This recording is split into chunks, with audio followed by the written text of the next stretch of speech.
Les rebondissements n'en finissent pas dans cette série, surtout après ce malaise que Zara vient de nous faire. Là, j'ai tout de suite pensé à une grossesse. Serait-elle enceinte? Une chose est sûre, c'est que même avec un bébé dans le ventre, Mansour n'aura aucune once de compassion pour Zara. Un bébé ne changera rien à l'enfer que Zara vit déjà dans ce foyer. Donc elle a fait un malaise là, dans le couloir. Est-ce que quelqu'un va vite s'en rendre compte? Ou est-ce que c'est Mansour qui va nous faire une démonstration de cruauté encore en la voyant par terre et en passant comme si de rien n'était. Je le vois trop faire ça, ou lui demander d'arrêter de faire semblant, de se lever. Il est trop capable. Il continue donc à terroriser Zara qui se bat avec le peu de force qui lui reste. Mais on sent bien que ça va devenir de plus en plus difficile pour elle. Hein. Vivement l'arrivée de Tata Jojo, hein, ça c'est clair. Et pendant ce temps, Mansour continue de traiter Assi comme une perle rare, hein, un rayon de soleil. Mais vous avez vu le sourire d'Assi à table là? Ça faisait trop diabolique en mode... Tu vas voir toi ce que je te prépare.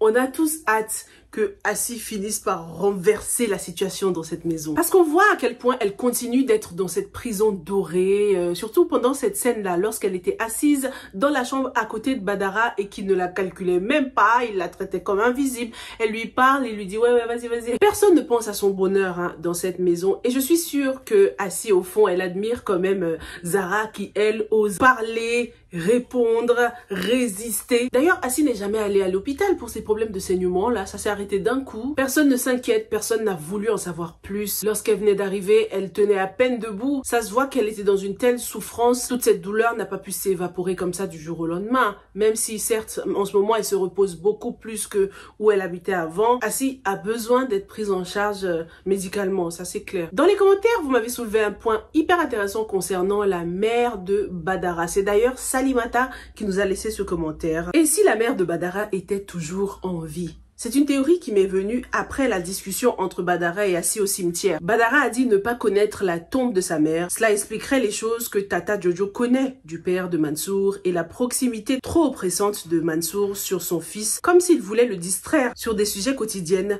au lieu de se poser des questions sur sa mère. Et si Mansour avait menti à son fils? Il en est totalement capable. Hein. C'est possible que la mère de Badara soit toujours en vie, parce que c'est bizarre de ne pas savoir où ta mère a été enterrée. Ça veut tout dire ça. Mansour cache quelque chose. En fait, cette femme l'a sûrement fait du mal et du coup, il a décidé de la considérer comme morte et enterrée alors que ce n'est pas vraiment le cas. Mansour se comporte comme un homme qui a raté sa vie amoureuse, qui a accumulé beaucoup de frustration, qui a été blessé, heartbroken par une femme, ce qui explique pourquoi il essaye de vivre par procuration à travers la vie amoureuse de son fils, quoi. Et surtout, ça explique pourquoi il fait ce transfert sur Zara. Qu'est-ce que vous pensez de cette théorie? Est-ce que ce serait possible que la maman de Badara soit toujours en vie? C'est sûr qu'un jour ou l'autre, à un moment donné, elle va débarquer. Je vois bien une femme avec beaucoup de caractère, hein, une femme qui traitait Mansour comme un chien, tu vois, qui était un peu trop autoritaire. On verra si c'est elle qui l'a aidé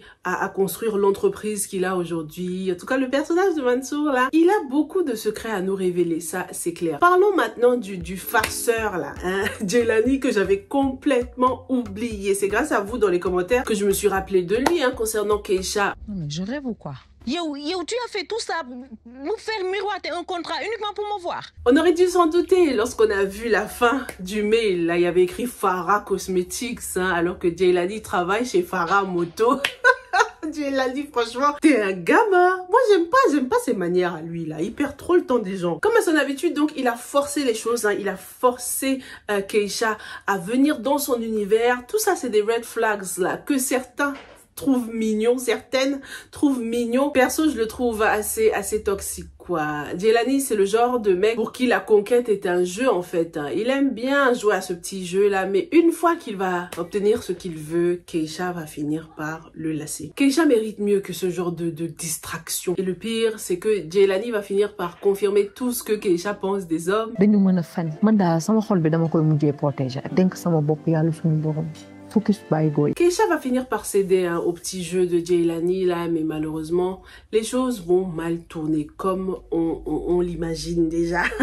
Kinembai est devenue une star des réseaux sociaux. Elle s'en sort super bien maintenant, elle est en live tout le temps, elle est très à l'aise et apparemment il y a un petit projet à 4 là qui se prépare. Comme on l'a vu dans les vidéos teaser, comme je vous le disais, on dirait que ces 4 femmes vont créer une plateforme, soit un podcast où elles vont inviter des personnalités pour parler des femmes, parler des sujets qui touchent les femmes parce que comme je vous l'ai dit, leur bad buzz a peut-être été très mal reçu dans leur entourage, mais il est clair que ce buzz a également touché de manière positive d'autres femmes. Du côté de Peter et Alice, tout semble apaisé en surface. D'ailleurs, petite parenthèse, j'ai trouvé ça dommage qu'on n'ait pas continué avec le thème sur la confidentialité à l'école lorsque la maîtresse de Clarisse avait dévoilé la vie privée du fils de Zara. J'aurais kiffé qu'on explore ce thème-là et puis ça aurait rajouté plus de body au caractère du petit et de Clarisse aussi. D'ailleurs, ce petit, moi, il m'énerve. Il est trop impoli façon. Et je le trouve déjà un peu trop macho, quoi, avec son entourage. Jamais il ne défend sa mère. Il a pas cette intelligence émotionnelle avec sa maman. On verra au fil des épisodes. On verra comment est-ce qu'il accueillera déjà l'idée d'avoir un petit frère ou une petite sœur. J'aimerais bien également qu'on nous montre comment il se comporte avec Clarisse, avec la fille d'Alice. Ce sera un bon moyen de montrer comment les comportements et l'éducation que Badara reçoit de son père affectent cet enfant. Qu'est-ce que vous en pensez? Donc je vous disais que tout semble apaisé en surface entre Alice et Peter. Il a fait bonne figure en étant présent lors du dîner, mais ça se voit que Peter est toujours blessé, quoi. On le voit notamment à sa tenue, elle était habillée tout en noir, ce qui tranchait complètement avec l'ambiance chaleureuse et toutes les couleurs que portaient les femmes. Peter était là physiquement, mais ça se voyait que émotionnellement il était complètement ailleurs. On se demande comment les choses vont évoluer, ce qui va se passer lorsque la maman de Alice va partir avec ses discours de le divorce. C'est la dernière option. C'est un discours dangereux, ça incite à rester dans le mariage même si t'es malheureux comme jamais. Elle nous a parlé de sa maman à elle qui a connu un mariage difficile. Elle a été témoin de tout ça et malgré tout elle veut que sa fille à elle reste quand même malgré qu'elle soit pas heureuse dans un mariage. On sait qu'elle parlait également du cas de Zara. Je trouve que chacun a ses limites en fait. Faut pas attendre de frôler la folie là pour se dire faudrait peut-être que je divorce. Faut partir quand on sait qu'on a tout essayé, quand on sait qu'on a fait son maximum. Et surtout dans le cas de Alice par exemple, se marier lorsqu'on est sûr de ses sentiments, quoi, pour ne pas faire mal à l'autre personne. Alice pensait que l'amitié qu'elle ressent pour Peter allait se transformer en amour, mais elle se retrouve du coup piégée dans une situation difficile. Et en faisant ça, non seulement elle fait du mal à Peter, mais elle annule ses chances à elle aussi de trouver le véritable amour, quoi. Bon, je pense que à la fin de la série, on va peut-être nous montrer que Alice et Peter finalement, ouais, ils étaient meant to be, ils étaient faits pour être ensemble. Mais avant ça, je vois bien une Alice qui finit par tromper Peter, lorsque un homme qui fera vraiment battre son cœur va débarquer. Comme elle est souvent au travail, que sa période de vacances est bientôt terminée là, ça se trouve elle le rencontrera dans son lieu de travail. Qu'est-ce que vous en pensez? Est-ce que vous pensez que Alice serait capable de tromper Peter? Vous m'aviez aussi dit dans les commentaires que vous imaginez plutôt quelqu'un venir pour Peter, quoi. Une femme qui aidera Alice à se rendre compte qu'elle est vraiment amoureuse de son Peter. Je trouve que c'est un scénario qui ressemblerait beaucoup à Dalanda dans Maîtresse d'un homme marié. Taïrou est tombé amoureux de Jalika lorsqu'elle était malade. Donc voilà, il y a une petite ressemblance, quoi, avec ce scénario-là. Merci beaucoup d'avoir regardé cette revue jusqu'au bout. Dites-moi si vous pensez que la maman de Badara est toujours en vie. Et puis on se retrouve dans la prochaine. Stay safe and stay blessed. Bye!